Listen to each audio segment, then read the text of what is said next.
It occurred to me that something was missing in my life the day I graduated from architecture school. I had been studying for 7 years. It had been a tremendous effort. I had earned my degree. I wanted to go to convocation. But then as the date drew closer and closer, I got more and more nervous, more and more self-conscious. And when the day came, I didn't go. The reason why? I didn't have a suit.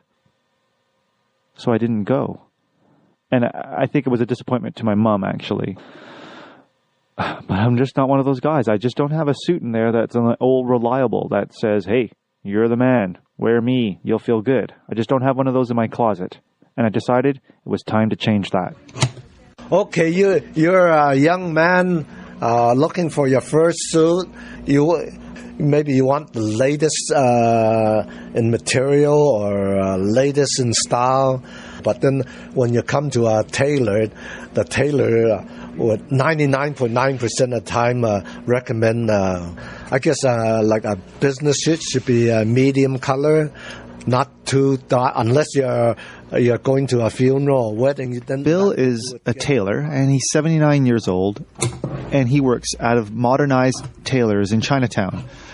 He's very healthy, even though he's 79, and he's a really nice guy, and he was going to suit me up with a suit. Okay, this is how I imagine it. The image I have in my mind is Cary Grant.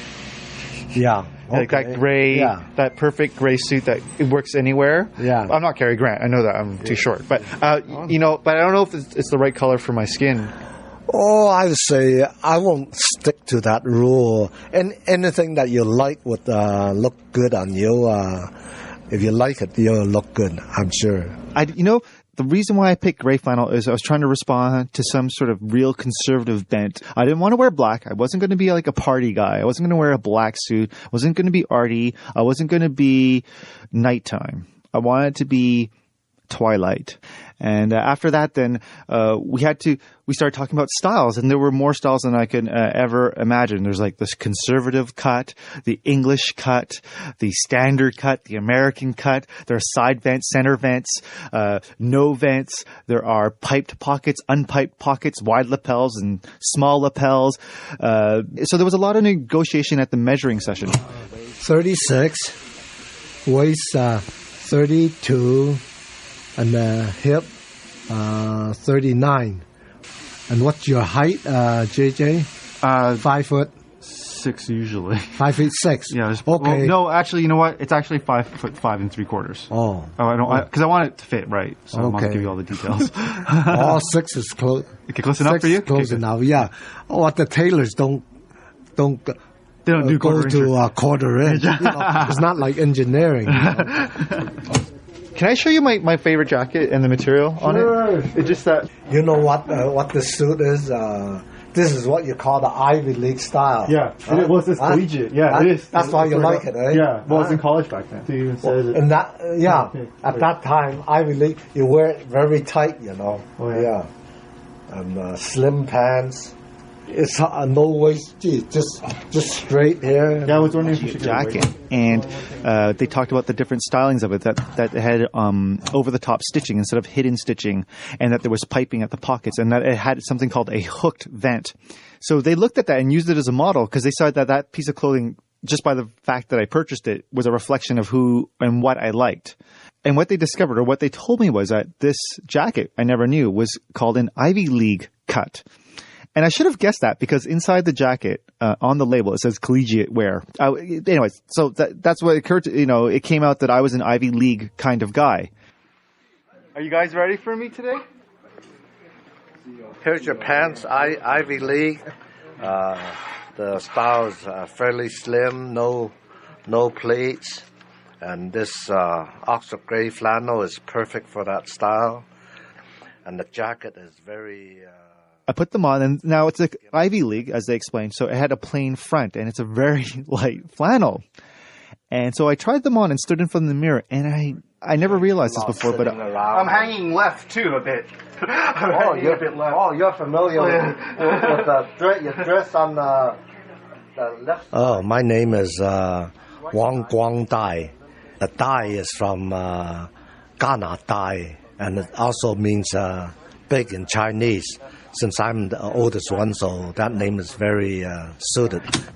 Before the suit is finished, you can see a lot of stitching, a lot of details here, like the hand stitching. Then I tried on the jacket, and it was a lot of stitching, like a dummy. It was basically a vest. Armhole. And I don't know, for some reason, the padding is very. I imagined Ivy League small, to look like just a very minimum pad, so dashing, still feel comfortable. Sort of gallant, sort of, but easy. The, seams on the shoulder seams. And I put it on, and it felt a bit businessy. It felt boxish. Main detail on this Ivy League is this hook vent. You got to be very accurate to on the miter and get it to look and hang right.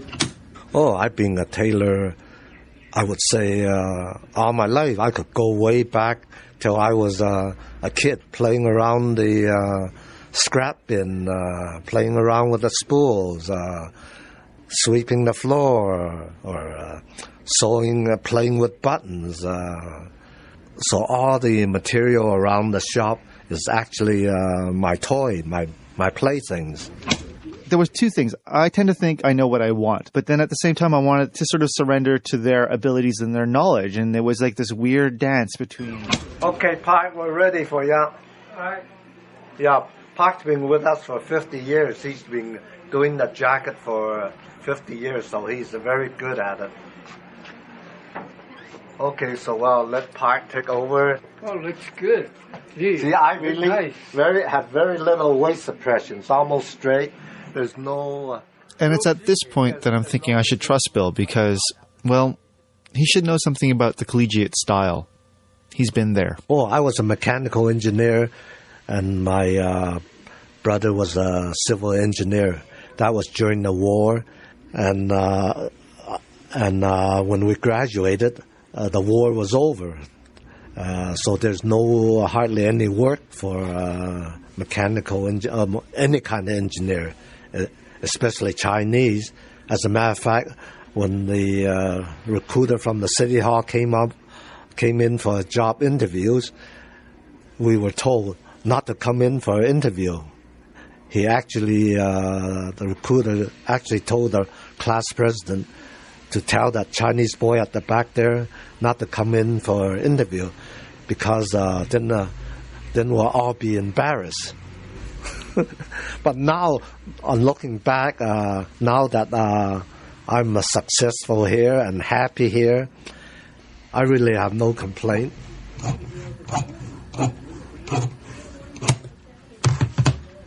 So I didn't know what they were going to do. When I left, I wasn't sure if they were going to change anything. They had pinned up the jacket. They said, sure. And I was just... And then that's when I started feeling the anxiety.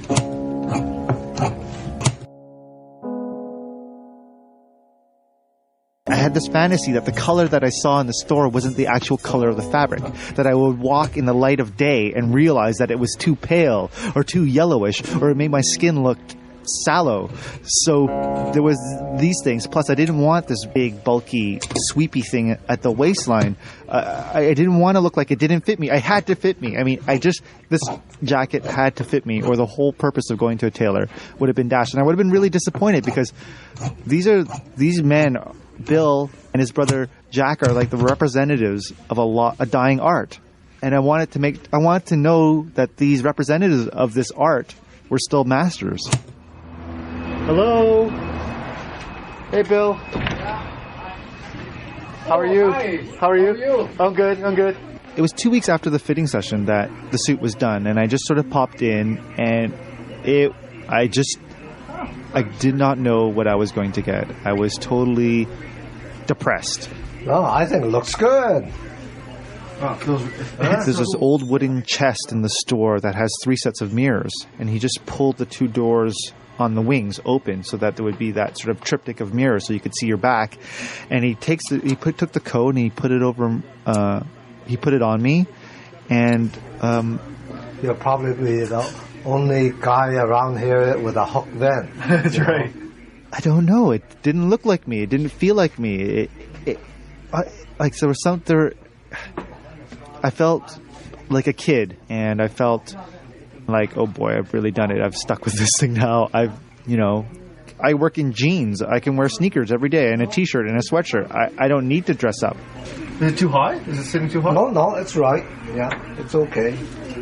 Well, it looks good. The material's beautiful. And I had the suit, and he said, he just turned to me and he wiped it out and he said, it's going to fit you right. You wear it a few times and look even better. Because it'll stretch? Is that what's going to happen? It's shaped right in. The shoulder, collar is shaped right in. So I look in the mirror and I tell myself, this is a good thing. This is a good thing. I think there's something noble about the suit. Something correct. It's just like a uniform. It makes you more professional, and especially now when business is more competitive, you need to be dressed up to maintain your business, make a better presentation, make a better impression on your customer. Yeah. It's so hard, though. Wearing a suit is hard. It's not easy every day. It's actually a big chore. It feels like a big chore. Because I think people are getting spoiled. They're used to the casual clothing. It's comfortable. It's easy to look after, to maintain. You could throw it in a washing machine, and another thing is that there's a style change. You get something new every season, and you just discard it. Whereas a tailored suit should last you, years and years. And what do you think of the suit? I think your suit, I think it's, that's what it is, really a work of art. It's one of a kind, and it's more or less, the style is old style, but I think your build is, well suited for this Ivy League style, and Taylor is more or less like an artist, sculpture the suit to fit your body, and I think it turned out very well,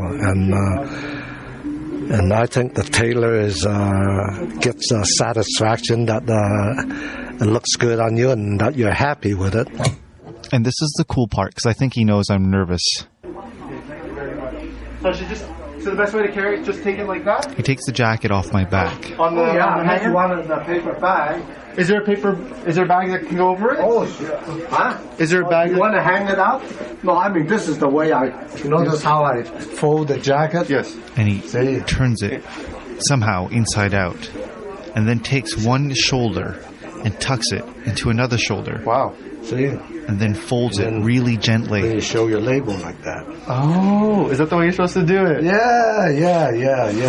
It's amazing. Yeah. Oh, I like that. And then you could throw it over your seat or whatever. And it doesn't mess it up. Yeah. That's the way we pack a suit too. I'd never seen it before, and it was just a simple act of folding a jacket over his forearm. And then he presented it to me, and it's such a elegant and gentle way of caring for your clothes, and in a way it's caring for yourself.